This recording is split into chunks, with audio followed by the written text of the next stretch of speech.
take it you're looking for some free-to-play teams. Well, don't look any further, guys, because I'm going to show you 13 different teams that if you're free-to-play, these are teams you should be investing in now. These are teams that don't take too many resources, there's not too many hard nodes, the farms are more balanced.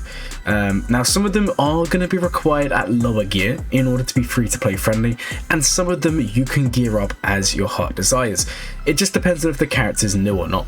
So the first team we're going to be looking at today is Mothma. This team for me is one of the ultimate free-to-play teams. This team does reasonably well on defense early game, it does reasonably well, if not better, on offense late game.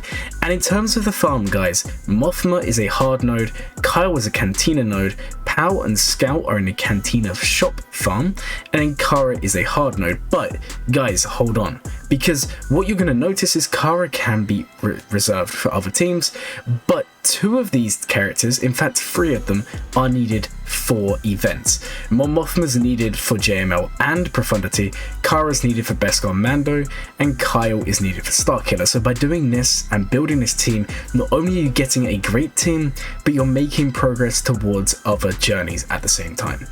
In terms of Zetas, that's the only downside with this team. You're going to be requiring 3 for this team to work perfectly. That's Mothma's Lead, Unique, and Pal. The others are nice but not mandatory.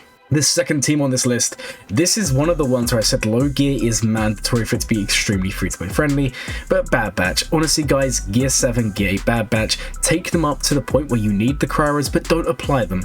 And if you mod them correctly, you're going to be able to go in and dominate your opponent. This is going to shoot up big time. Grievous teams, any droid team really, trench teams, anything like that. Low gear, as long as you go first, guys, you're going to be having the time of your life. This is a really, really good team. Just make sure if you are free to play and you're not planning on going for Lord Vader, keep the Bad Batch at low gear, but don't skip this and invest in them. Now, in terms of the farming, it's a little bit more rough than the Mothma team. However, Omega is a fleet node and she is the one you can leave out, right? Rekka is on the same node as the Y-Wing for the Galactic Republic, and then the rest of the characters are hard nodes, but as long as you get them to 3 or 4 stars, it's pretty decent. You can opt to do Rekka to 7 for the ship as well, which I'd recommend, but this is a low star, low gear viable team. The next team we're going to be showing is Standard Viz Troopers. Now I only put 3 characters here, guys, because the other 2 spots are very flexible. This is like the ultimate free-to-play team. This is me punching up. You can do this with Gear 11. I would recommend Relic Piet, Relic Dark Trooper, the rest of the team. Just leave it low gear. I mean, you could even run Dark Trooper at Gear 11 and still shoot up. You'll be beating so many teams. It's just taking it to Relic will allow you to beat those stronger teams. Guys, this one's a no-brainer. You only need, what, 2 Zetas for this team to function, and that's Piet and Viz, and then you can also do Piet's other Zeta if you would like. Next we have Wampa. Wampa's not really a team, guys, but we're going to put it in here anyway. Wampa with the Omicron is like the ultimate free-to-play. Like if you thought Troopers were the ultimate team, Wampa comes in there and goes, okay, I want to be the top guy, and Wampa does that. If you have Wampa, Gear 11, Omicron, it's basically like having the best defensive team in the game. As a free-to-play player, as someone who doesn't want to spend money or doesn't have the resources to gear up too many teams, Wampa is something you should be 100% working on. The next team on the list is going to be Iden Troopers. It seems like Troopers is like the free-to-play faction of the year. Someone should give them an award. So Iden Troopers, I think, is more free-to-play friendly than Viz Troopers, and the reason being, you can do this a lot cheaper. Iden has a ship, so there's extra value for investing in her. And Iden also is the only hard node in this team. Death Trooper is a Cantina node and you don't have to do that. Short Trooper is a Cantina node and you also don't have to do that. Stormtrooper is a Cantina node, Colonel Stark is a guild store, and then you can put characters in like Magma Trooper, for example, who is a Galactic War Farm, so you can really split this up and make this a lot easier. What you're going to find is the free-to-play friendly teams are the ones that you can get them all up and 7-star at the same time, because they're all in different areas of the game, and they're not all concentrated on hard nodes or Cantina farms or fleet farms. This is a fantastic team, and honestly it gets bonus points for how good Iden's ship is.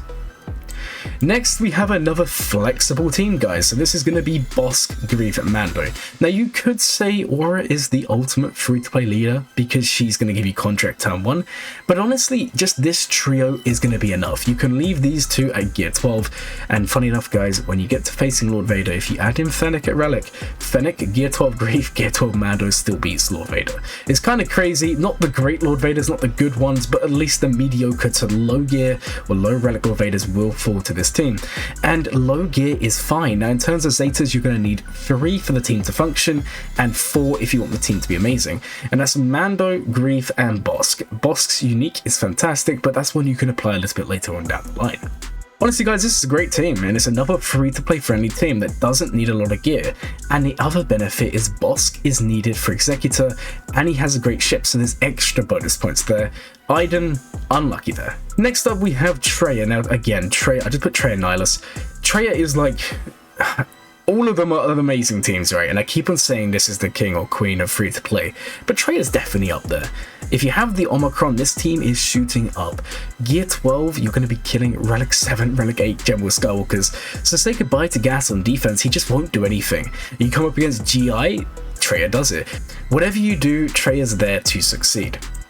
Next, we have a newer team. Now, some of you may not have seen this one coming, and I'm going to ask you, how did you not see this one coming? We've now had Cal as of the time this video comes out, and he is on one of the first Cantina nodes, and one of the benefits here, guys, is that it's so accessible early on. Rue is accessible early on, Second Sister's pretty accessible, she is a hard node, but she's needed for GI, so you're going to want to do her at some point anyway, and she has a fleet, or a ship should I say. Cal's on a very early node, Ahsoka Fulcrum is in one of the stores, and then we have Seer, who's not released as of the time we make this video, but you future people probably know she's on a pretty farmable node.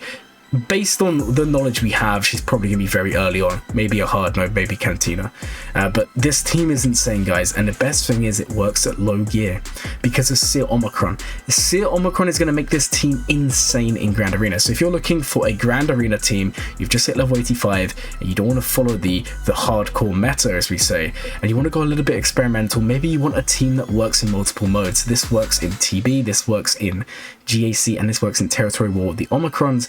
This is a fantastic team to apply. Now, if you want to make this a bit more free-to-play friendly, replace Crew and put in Ninth Sister, because then at least 2 of those characters are going towards something else. But Crew's perfectly fine here and really accessible. The benefit is, when you look at this team, 2 of them have key ships, 2 of them, in fact 3 of them, or even 4 now because of Cal, Survivor, are needed for Journey Guide characters, so it's alright to be investing in this team.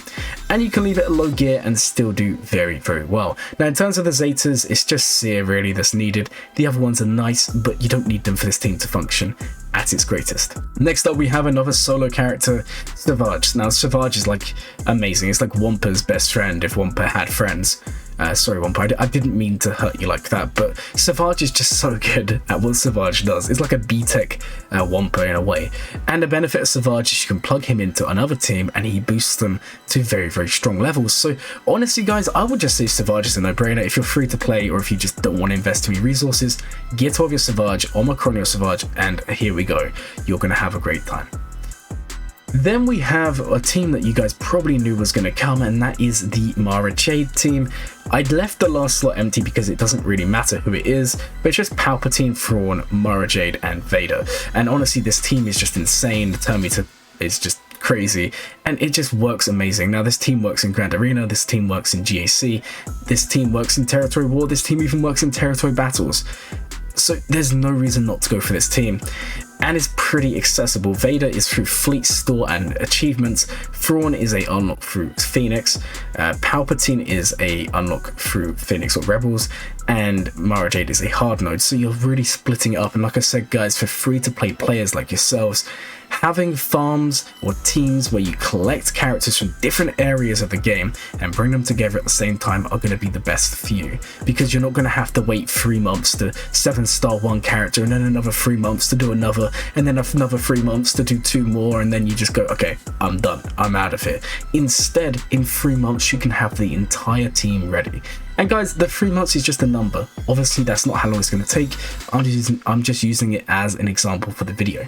Now, next up, we have another really good team to be farming, and that is the Separatist droids. Now, this team has fallen off lately in the last couple of years. Everything seems to be beating it, but on offense, this is a GL killer. And in Territory War with Droidica Omicron, you're going to be drawing teams like Maul. Like, it's a no-brainer that you invest in a team like this, guys. They're needed for GOTB. They're also needed in other areas of the game. And overall, they're just a fantastic team to be investing in. Another thing about the Separatist droids that I didn't really comment on is the fleet utility with Grievous and the utility for unlocking General Skywalker. If you go for General Skywalker, you're going to have Separatists, so it's a no-brainer to invest in them at some point. Next up, we have the Geos, guys, and that is the next team on this list. Now, Geos are on this list because as a free-to-play player, the best thing you can do for yourself is get into a good guild. And the easiest route into a good guild, no matter what anyone says, is going to be Geos, because then you can get into a GOTB guild and the only way is up from there. So by having Geos, you automatically give yourself a head start, and as a free-to-play player, that is what you want. Whereas the other teams may have been more PvP focused, this team is PvE focused and is still very good for that reason.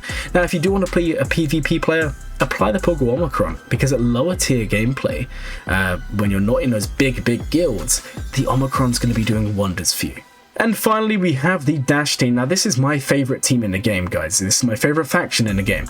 And there is a reason for this. If you are free to play and you are early game, this team gives you access to the Smuggler's Run event. Now, this is very different to all the other teams we've covered here, but the Smuggler's Run is extra credits each month. And if you are someone who is just you don't have credits, the Smuggler's Run event is going to be giving you upwards of 1 million credits for free each month. And not to mention, guys, the team is so easy to gear. Vandor is easy to gear, Lando is easy to gear, Young Han is easy to gear. The only hard character to gear is Dash, and he's required for a character, and that is Starkiller. And the other benefit of this team, guys, is you can sub out Young Lando and you could put in Kira.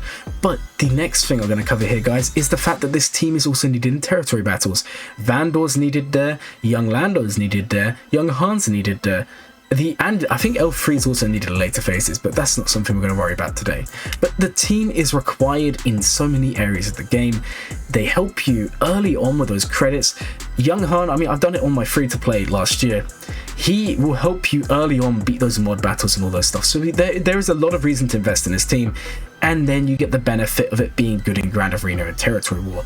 Honestly, guys, this is a team that's slept on too much. It's my favorite team in the game. Make Glurmit proud and go and farm it, and have a glowing day.